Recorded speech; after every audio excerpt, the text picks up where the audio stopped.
We started chit-chatting about, like, well, if you pay a wide receiver a bunch of money, like they're going to have to, and I guess they paid Tyreek, and you still got Tua, who was a top 5 pick, but, like, if you're going to pay Justin Jefferson, you're not going to be paying the quarterback then, right? That's what we're assuming there, Dan? Are you assuming the same thing?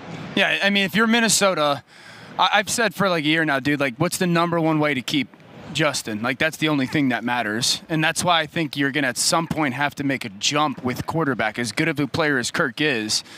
But you're not going to be able to afford both Justin at a high number and Kirk Cousins at the number that he's probably going to be able to command in free agency. They're saying $40 million a year or something like for that? Justin? Yes. For Kirk. At a minimum. How many years, you think? 3? Probably 3 with the whole fully guaranteed thing again. $50 million? I think closer to 50 than 40. 35. Coming off that injury. Burrow just got 55. Hurts got what? You're saying Lamar? Joe Burrow. You can't put but that's the market. Category. That's the market. But Kirk had a great year. Great year. Kirk played at a high level, but Kirk's fresh out of the quarterback series too. He looks awesome. You're not paying $50 million. If they don't pay him, when has Kirk ever get? signed a deal and we're like, oh, that was less than what we expected? It's always like, whoa. Minnesota's going to have to make a move at quarterback. Like last year, they tried to go up to get Anthony, and at least per reports, I don't know if those are 100% accurate, but they tried to go get Richardson. I could see them moving up again this year. I saw someone, maybe it was Chris Long or Kyle Long, said entertaining of trading Justin Jefferson to somebody, New England, and going up and getting a quarterback for that, like trading Justin for that high pick and going to get a quarterback. So what's New England? They're not getting a quarterback? Oh, yeah, you're the guy that says they don't need a quarterback up there in New England. They got the number 3 overall pick. There's allegedly 3 NFL guys. You think quarterback's going to save New England? Buddy, they haven't had a quarterback. Start the savior. Absolutely. Start the comeback. Before a $35 million receiver would. Happened with the Chargers. Dan, they had guys that were scoring, that would score less on that quarterback carnival than everybody else that was out there playing quarterback.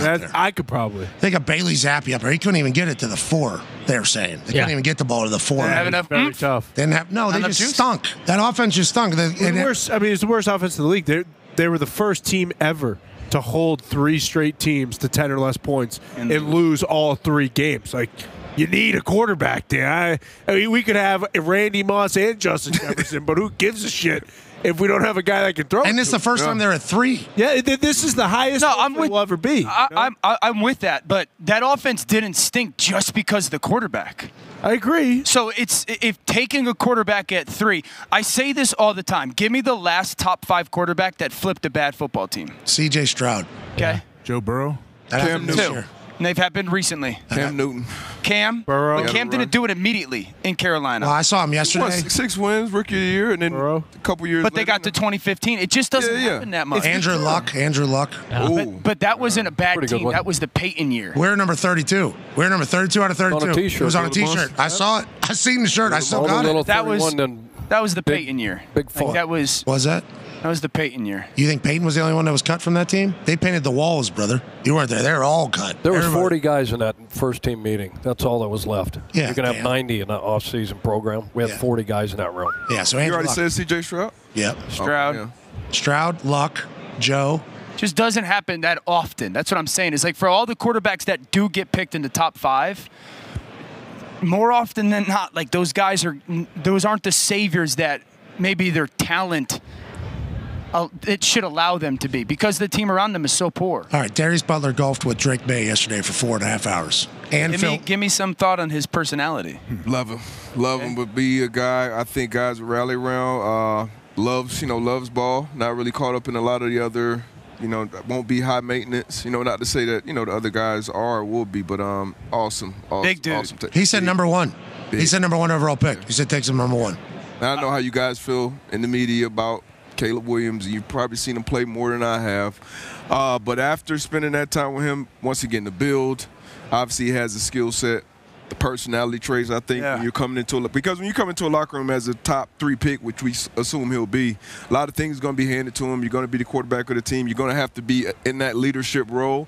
So I just think kind of like those things, I think he fits that bill. When teams sit down with him, and the people around him as well, his family, his representation, I think they'll fall in love with him. I've said for months now, don't lock Caleb in at number 1. I honestly believe that because as talented as Caleb is, I think there's stuff that teams are going to be like diving into to figure out. I called some of Drake's games in college. He's Big Ben to me. Like he is. He's 6'5", big boy, 225, 230 now, and still you can tell he'll be. He could put on 20 pounds exactly, easily. Yeah. He's like one of those athletes. When you watch him move, you're just like, he's a little bit not refined. He's sloppy mechanically at times.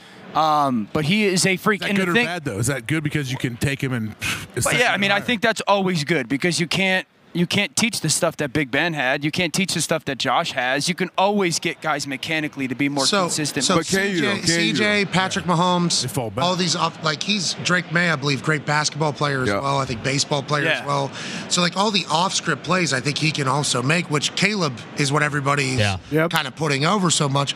It's like this dude's 6'5", 235 pounds, and once you see like his family, his brothers are all massive houses. They, too. I think the consensus amongst a lot of the decision makers, at least, are like, hey, if you do pass on Caleb Williams, and he ends up being, this generational talent, because you got people on record, on wax, saying, hey, I'd take him over Peyton Manning if they were in the same draft. Andrew Luck, John Elway, Trevor Lawrence. Of that ilk. So that's his, potential, which is wild to say, in my opinion. But I think he still goes one because of those things. You don't want to be that person who passes. I think team's legit. I think that plays into it. Dumbest thing in the world. I think it plays into it. Does it happen though? Hey, I don't want to. We look terrible. It happens. Bryce Young, especially Bryce Young, Steph Curry. Yeah, it just happened with Bryce Young. I don't think Carolina took Bryce Young because they were scared that he was going to be really good if he went too. I think Carolina took Bryce Young. You were so high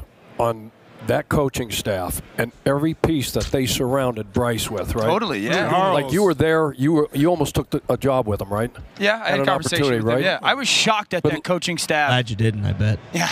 I bet you're pumped. Yeah, thank God. You didn't go to U2 last night. You should feel good about that, too. I was just shocked at that it was so bad so quick, And I think part of it was the offensive line underperformed in Carolina at such a shocking level. Like that offensive line was going to be or thought to be so much better, and the offense never changed throughout the year schematically. I hate when coaches go from you call plays to you call plays back to you calling plays. I still think Bryce is going to be a really good player. Absolutely. You believe in Canales? You know him well? I don't know him well. I do know this. I like the fact that. Because everyone automatically goes like, hey, what's he going to do for Bryce Young? I don't even think it'll be about Bryce. I think it'll be about the offensive line. I think the thing that he did with Baker was they didn't hold the ball. Like, they got the ball out of Baker's hands. They don't stress the offensive line in that capacity. You guys know that. So not stressing the offensive line would be a big deal. But I've said this, Coach, 2025. Don't talk to me about Bryce Young until 2025. Yeah. That roster, offensive line-wise, needs to be rebuilt. Nobody wants to hear that, though. 2025. When you go number one, nobody wants to hear that. No doubt. You know what I mean? No doubt. But that's why that we get impatient. 2030. Dan, don't you think what C.J. Stroud did down there in Houston is going to set an unrealistic expectation for every fan base? New England. For instance, the Colts. They got Anthony Richardson down there.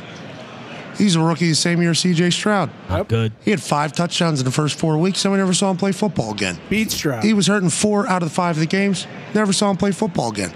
Very excited for him to come back. And will he survive? We don't know. We'll find out. We hope so. We certainly hope so. But we're looking down there at C.J. Stroud, Houston. We're like, oh, the next 10 years in Houston are a problem. You're saying that is not a real thing we should label on anybody. Like Bryce Young should not have that expectation because look at that Houston roster. Yeah. That Houston roster is way better than that Carolina roster. Now it is, but it was no name wide receivers. Yeah. We had no idea who those guys were before the year started. Noah Brown. We had no clue who anybody was. Well, I think part of it is... And they became...